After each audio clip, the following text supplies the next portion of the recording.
xëy na avant dernière question bi mën nañ ko tudd. mooy abasa wa tawalla gi. ak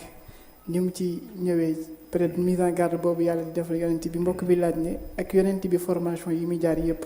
loolu nan la mën a nekkatee. gis nga question boobu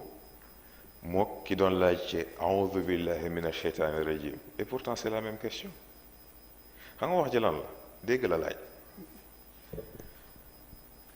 bu ñu nee yonent bi est-ce que entité bi moo tax ñuy wax wala dañuy bàyyiloo nit xel ni ko ndegam kii lañ ko fàttali masak yow mi dul kenn